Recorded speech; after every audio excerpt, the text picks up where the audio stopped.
Eu tinha acabado de passar um período de 1 ano no Canadá, fazendo um pós-doutorado.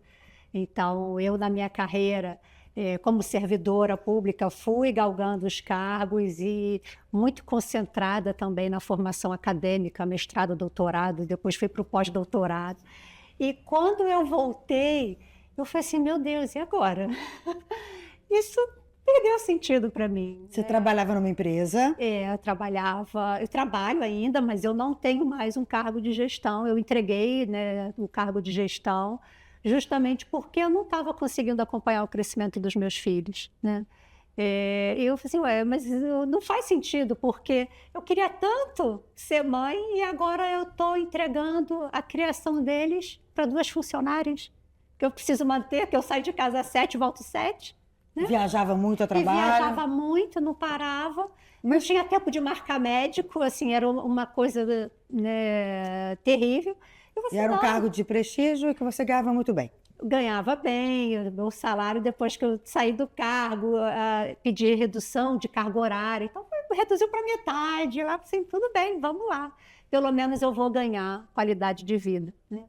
E foi isso, eu aproveitei esse tempo para acompanhar os meus filhos e para investir mais nos atendimentos, que eu já fazia atendimento, mas eu não conseguia, né? Era assim, final de semana ou à noite.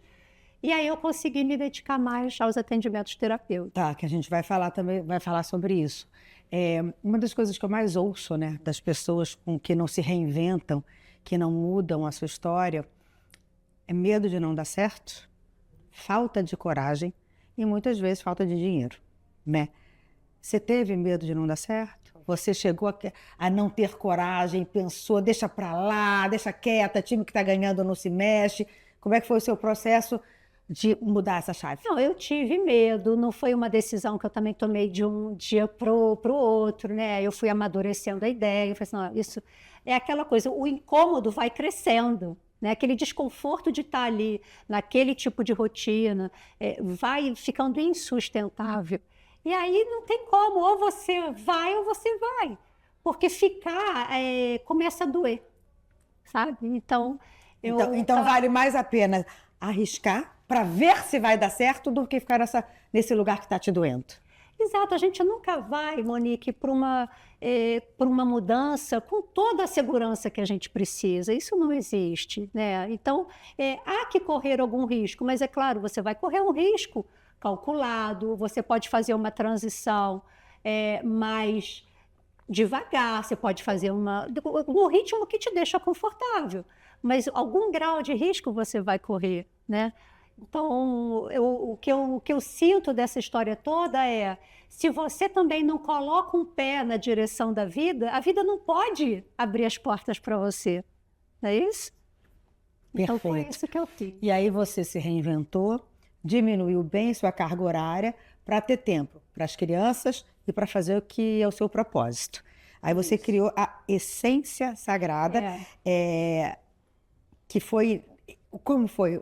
Como surgiu a Essência Sagrada? O que é a Essência Sagrada? O Essência Sagrada, na verdade, surgiu já antes disso, né? Tem 12, 13 anos.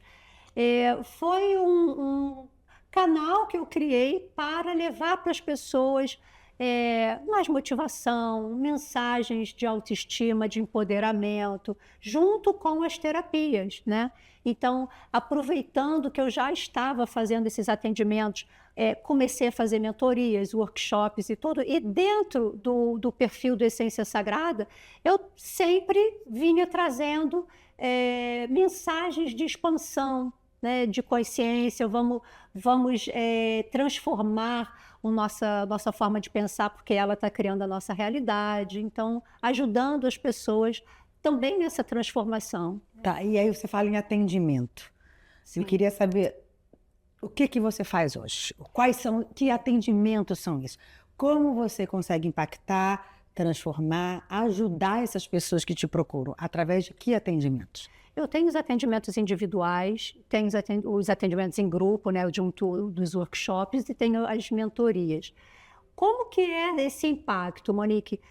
primeiro é atuando no padrão de pensamento das pessoas, né? Então, seja lá se ela está vindo por uma causa de saúde física, problema de relacionamento, problema profissional, ou questão de financeira, dificuldade financeira, não importa. O que a gente faz é qual é o padrão de pensamento que está criando tal conflito.